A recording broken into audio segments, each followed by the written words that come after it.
We are introduced to a young chef named Shang Nan. Her knowledge of worldwide culinary styles is impeccable, and she is soon to be promoted because of her talent.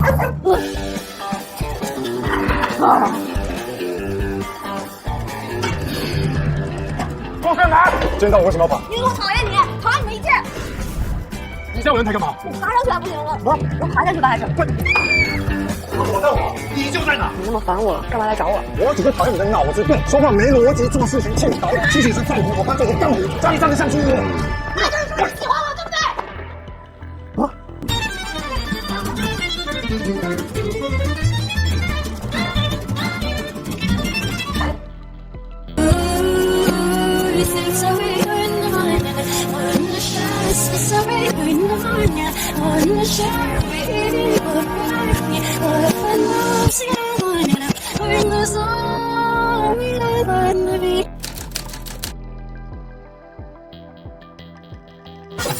We're introduced to a wealthy businessman named Jin. He owns several restaurants. Jin is a culinary art enthusiast, and he spends hours tasting dishes served by famous chefs to make them perfect. He can tell what ingredients a dish is made of just by smelling it. One day, he goes to a 5-star hotel that he is looking to buy. The first dish he is served is the famous beef Wellington, which is a specialty of the head chef. Jin tries a bite and spits it out. He is served a plethora of different dishes, all of which are the chef's specials. However, each of them has one drawback or another that dissatisfies him. Shang Nan takes the challenge to make him something he likes. None of the staff members think she can pull it off. Jin has a new dish on his table. When he smells the first whiff of the food, his eyes open wide. He recognizes it as the special Romani dish named spaghetti alla strega. Jin can even tell that the cook is a woman because the dish is passed down to females of Romani origin. The spices must be very carefully measured because it is a traditional dish. He cleans the plate dry and decides to stay at the hotel for a few days to taste more of her dishes. The manager tells Shang Nan about Jin's comment, making her realize that he has a vast knowledge of food. She takes it as a challenge.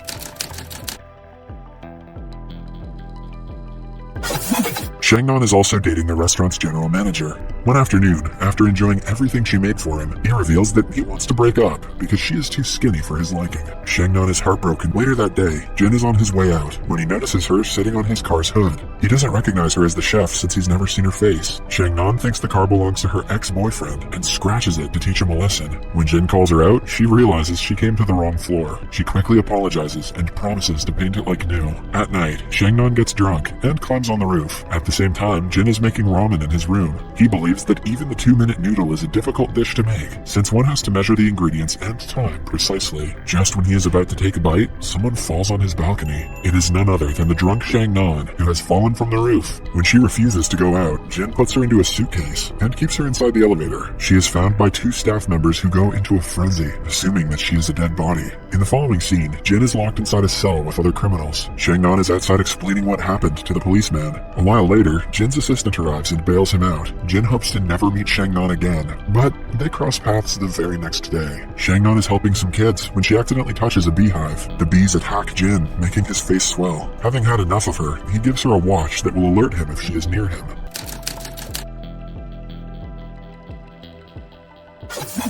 Starting the next day, Jin orders several dishes to test the chef's talent. Shang Nan impresses him with every single dish, but Jin is still unaware that she is the same girl he wants to stay away from. Shang Nan works until midnight and is very tired, but Jin doesn't show signs of exhaustion. Hence, she puts squid ink on one of the dishes, symbolizing that she is running away. Jin understands the message and stops ordering food for the night. He also sends her a letter asking her to be a good opponent instead of running away.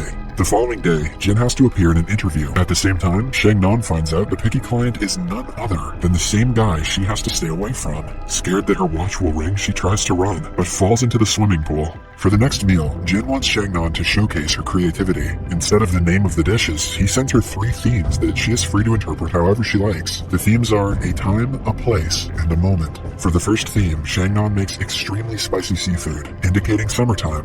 The second one is the place. In this dish, Jin can smell rosemary, which reminds him of a lighthouse by the sea. He realizes it is a depiction of Shanghai. Then, for the last dish, she makes pork with matcha seasoning that Jin associates with the Japanese tea ceremony. He is beyond impressed by Shang Nan's talent, while Shang Nan is impressed that he could figure out exactly what she was trying to portray with each dish.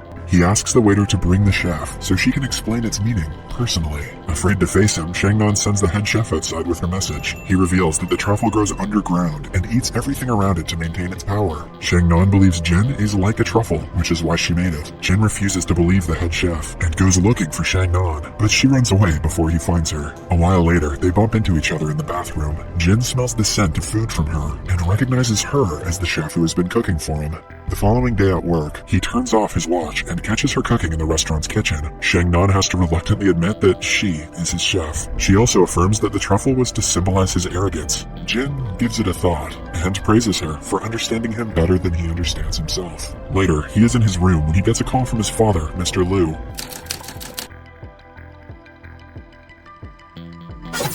Liu urges him to return to work as he has spent a lot of time in a single hotel. The next morning, Jin calls the room service to order his first meal of the day. However, he is told Shang Nan is on sick leave. He goes straight to her apartment. He has even brought all the necessary ingredients so she can make the dish that he wants her to. Her home is messy, but Jin declutters and sets himself a table while she cooks. Shang Nan is still weirded out by his appearance, but she sits down with him to eat. To her surprise, he asks her to eat in the kitchen because he prefers eating alone. She curses him for being arrogant before doing as told. When she comes out a while later, she finds Jin taking a nap on her couch. He has a hard time falling asleep anywhere else, but for some reason, her couch is very comfortable. Jin wakes up hours later and finds Shang Nan sleeping on her bed. The next day, he comes again and makes her cook a different dish. After eating, he falls asleep again. On the third day, he comes with a sheet to cover the couch to make it more comfortable. As the days pass, he starts bringing pajamas and his personal belongings. All this time, Shang Nan can hardly fall asleep because of his snoring and has a hard time at work because of it. One afternoon, Jin allows her to eat with him, and the two enjoy a long meal together. They also eat blowfish for the first time, unaware that it makes people high. Soon, the two feel its effects. They end up inside a bus, where Jin's high wears off. He realizes that people are looking at him, and asks Shang Nan to put the umbrella down. By the end of the night, Jin brings her home and tucks her in. Cut to 2 days later, Shang Nan hasn't seen him since they last ate together. He has also checked out of the hotel, which worries her. Deciding to check up on him,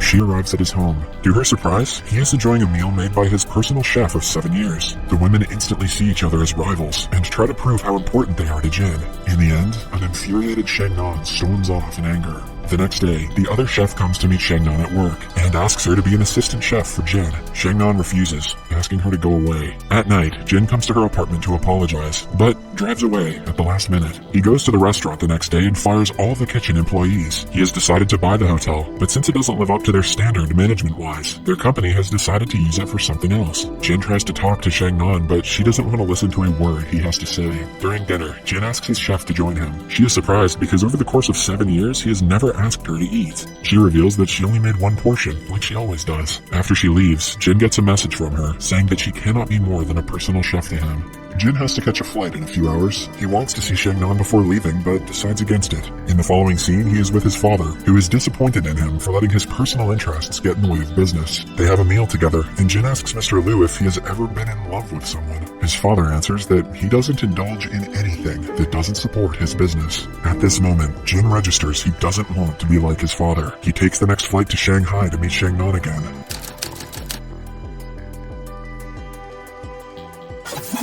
Suddenly, it starts to ring, indicating his presence. Shang Nan sees him on the other side of the road and promptly gets in a taxi. She doesn't want to face him or talk to him. Jin, on the other hand, is stubborn. He follows the taxi and ends up in a crowded market. Upon taking the watch's signal, he finds Shang Nan's dog with it. Then, the dog brings him to a place where Shang Nan has locked herself inside. He confesses his love and asks her to come outside. After the interaction, they go to her apartment building, but Jin brings her to a different apartment because it has a better view of the sky. They watch the sunset together.